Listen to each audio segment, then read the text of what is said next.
Thank you very much, Simon. Back to political news. Former North West ANC Chair Supra Mahumapelo and 4 others have lost another court bid challenging the party's National Executive Committee's decision to disband the Provincial Executive Committee in the North West. This time, the South Gauteng High Court shot down their attempt to halt the provincial list conference and their bid to prevent the provincial task team that has been appointed by the ANC from presiding over the process. Now, just 2 weeks ago, the same group lost their urgent application to overturn the dissolution of that provincial committee. For more, let's join reporter Chriselda Lewis. Thank you for joining us, Chriselda. Great to have you in studio.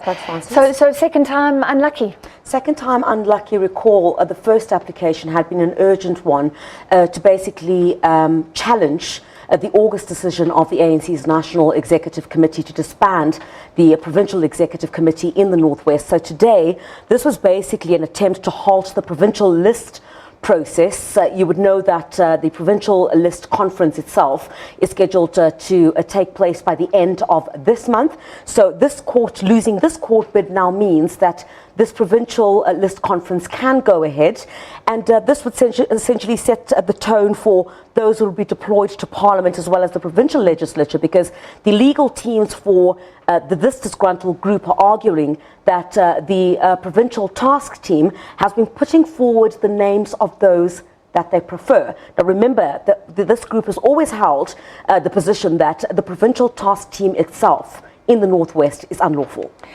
Let's just go back. So the provincial task team was put there after violent demonstrations against Supra Mahumapelo's leadership. He was actually on that task team, surprisingly, but he stepped down. So now the task team is in opposition to the former leadership of the province, basically. That's exactly what it is. But you must remember what the ANC had put forward initially, is they indicated that the branches themselves were not performing since 2016, something which this group says it plans to challenge, because the main case itself is to be heard, expected to be heard in January next year. So what they're saying is this is nothing but a temporary measure, where in actual fact they believe that setting the tone or having this provincial task team even presiding over this list conference, they believe is unlawful. But the presiding judge found that there was no basis for that. The facts were not there to suggest that the provincial task team itself was putting forward names that it had actually preferred, which will then obviously be deployed to Parliament as well as the provincial legislature. Very quickly, do you think Supra Mahumapelo will take this further? And let's remember that he's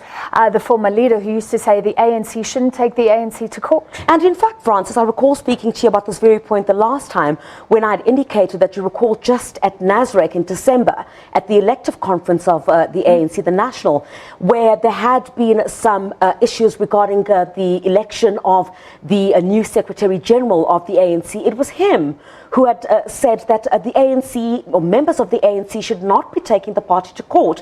When I asked him at the last court bid 2 weeks ago, the previous court bid 2 weeks ago, he said that he had exhausted all of the avenues within the ANC, and they basically believe that the entire dissolution of the Provincial Executive Committee, of which he was chairperson of the ANC in the North West, was done on the simple basis that it was factional, and they claim it was nothing but to remove those who did not support the ANC President Cyril Ramaphosa in the run-up to the elective conference this past December. All right, talking about removed leaders, you're also following the case of former President Jacob Zuma, now wading in on the firing of the former head of SARS, Tom Moyane.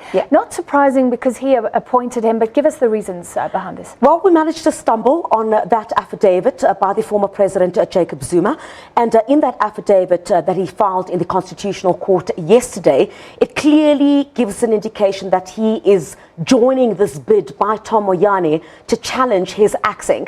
He does also indicate, what is quite surprising in all of this is that the former president does indicate, if I can quote, he says that that the Nugent Commission of Inquiry had basically deviated from its intended purposes, and that it was not intended to deal with the employment contracts of individual persons. So what you could likely see here is that, remember, the firing of Tom Moyane came as a recommendation from the Commission of Inquiry. Then you had President Cyril Ramaphosa say he's not fit for the position, he has to go.